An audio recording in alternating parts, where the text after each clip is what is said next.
Hello, I'm Susan Hazley. I'm a school-based speech pathologist, and I've been given permission to conduct a study in the Special School District of St. Louis. I'm here today to ask for your help in conducting this study. My device is called the Bite R, and it's invented to help remediate the R sound, and I believe that it can be more effective than traditional therapy. Currently, the students who are on my caseload that use the Bite R are being dismissed in about 1 year of school therapy. If they're doing private practice, they're getting done even quicker than that. So, what I would like is to talk a little bit about the biter so that you have an understanding of what it is. And then I would like to talk a little bit about the study in order to help you understand whether or not this is something that you would choose to do. First of all, the biter was invented because I felt that I couldn't get tongue tension in two young boys who had severe phonological processing disorders in preschool. And by the time that they got to second grade, then they just, R was the sound that was left over. And I only could get an and not an And I felt that if I could get tongue tension, I would own that R.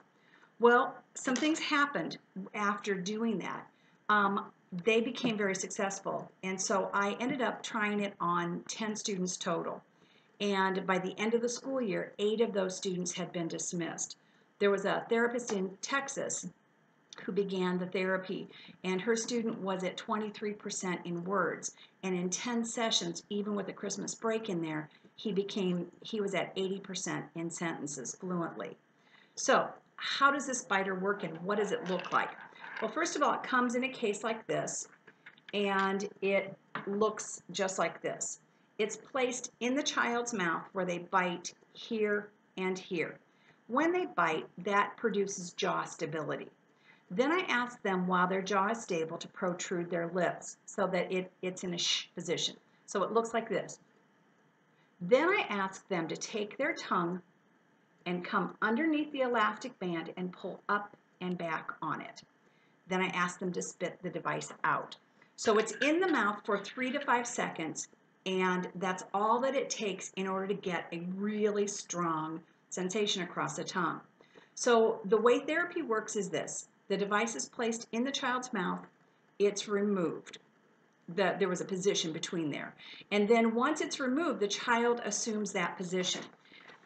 With the kit comes these cards, and on the back of the cards it tells you what to do if they're saying, for the example, this word is read. So it tells you what to do if they say lead and what to do if they say weed. Anytime that you see the bright orange R, that indicates that that child is to go to biter position, and here's the picture. So when you get to a medial and final position, let's take the word part, they're going to stop right where that orange R is. So they're going to say pa, biter position, If they can get an using the biter position, then that child has a go-to position that they can use anytime that they find words difficult. And I think sometimes it's really important for them to know that there will always be words that are challenging to say, but if they have a strategy for how to master it, they'll be fine. After we use this device, for example, if the word part still doesn't come, what we then know is that something's not moving the way it's supposed to. And we talk about with tactile therapy. One of the things that really surprised me in previous years, I would ask a child where their tongue was for the R sound. They had no idea. They knew the tongue was either in their mouth or out of their mouth, and beyond that, there was no recognition of it. So suddenly, after they have the biter in their mouth for several sessions, they are very, very good at telling me with great specifics where their tongue is. And they can talk about the top of the tongue, the bottom of the tongue, front, back, middle, and the back of the tongue touching the velum. They're aware of that. For some kids, even though they can talk and make that muscle movement, they still do this thing where they sit in front of you and they can say the R sound and they walk out in the hallway and they can't say it. Those are the kids that we need to do customization with. And what's lovely about the biter is that it gives them a feeling of where their tongue is at rest. So we then, as therapists, take the R to the child rather than asking the child to come to the R sound.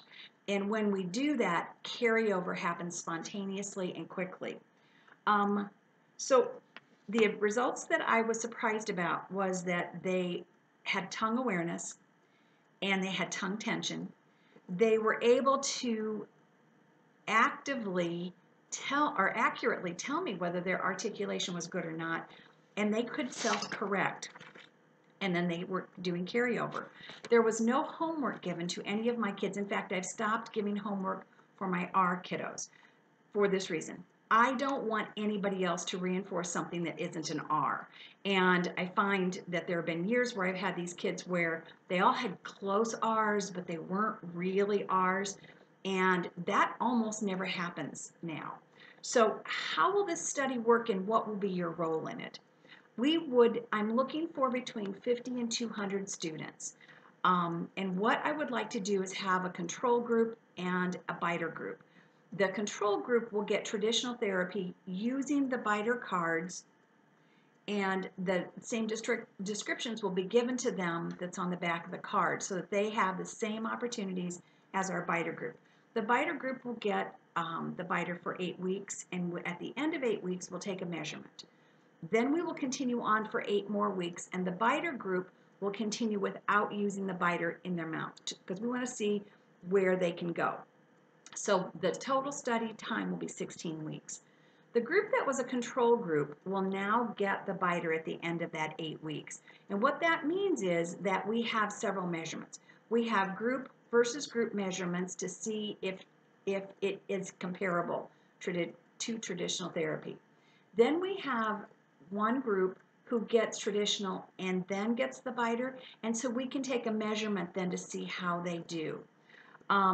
Overall, I am hoping again to get between 50 and 200 kids. Now you're sitting there thinking, gosh, this is a chance for me to work with that really hard kid, and everyone in the room probably has that kid that they go, oh man. Or they have the kid that they dismissed and they think, ugh, I would have really liked to have fixed that R. So these are the kids that you want to use, but you also want to include a new kid as well so that you can see where does therapy start and how does it end given somebody who's just brand new. There is no cost to the school district. I'm assuming that everybody has hand sanitizer, paper towels, and rubber gloves available to them. And so those will be the only things that your school district would need to provide, but I'm assuming you have those available to you.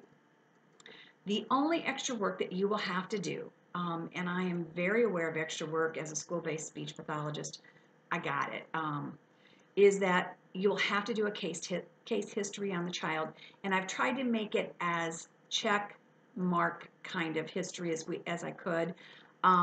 I have to have some way to get groups comparable to each other. I would like a pre and post survey, and then I would like permission from parents. You are going to want to videotape these kids. I promise you that you will want to do that. Particularly your kids who had, you think of them as having they're close, but they really just don't sound right. You know, those kids that kind of, and you're going, it's gargly, but it's not an R. You're going to want to videotape them so that you've got a sound and you've got some record of that. So how will doing this study make your life easier? Well, first of all, that you won't have any lesson plans because every session is exactly like the session before it. There will be no homework given for those R kids, and it's been my experience that the kids who become successful with R don't want any activities. So you won't have to plan an activity for them. Now, that's your choice, of course. But you may be like the other kids and get so wrapped up in the R's that you may not want to do that. Why would someone want to do this? I know that that's kind of a question. I am just innately curious, and I know that there are some of you out there who go, man, I just want to see what this thing is like. I want to try it. Please do. Please join us with that. This study, I think you need to know, is being funded by my husband and myself. So I can't give stipends or anything like that, but you will have a kit available to you, and that will remain yours once that it's done. There will be a journal article written once we are finished with this study, and if we're successful in proving that this is more efficient than tactile therapy, then I'm going to seek medical reimbursement. So you then get to be on the edge of something brand new and cutting edge in terms of therapy. And if this is what I think it is, then we are going to have to teach those up and coming college students how this tactile thing works and why it works. Not just pop it in, take it out, but you have to be a therapist in order to use this device. You're going to hear sounds and you're going to go, where's their tongue? And you're going to have to really talk to that child. And so it does take a little bit of skill in order to be able to know how to use a device. So what do you have to do next? Well, first of all, I'd like you to sign a consent or a commitment form. The commitment form indicates that you will do everything in your power to stay with us for the whole 16 weeks. And then you're going to need to send out permission forms, and you're going to need to complete case histories on those students. It's always a good idea to recommend or to tell your principals that a study is being conducted so that you know that they can protect you then if they need to. I am going to be available. There will be a training session, a half-day training session for everybody that's involved. And then following that, I plan to be at the district at least 2 times during the first 8 weeks and 2 more times during the second 8 weeks. But I'm certainly available to you by phone, by email, and by FaceTime. And if need be, I can come on out. So thank you for your consideration and your time. I can't tell you what it means to me to be able to say this is evidence-based. Thank you.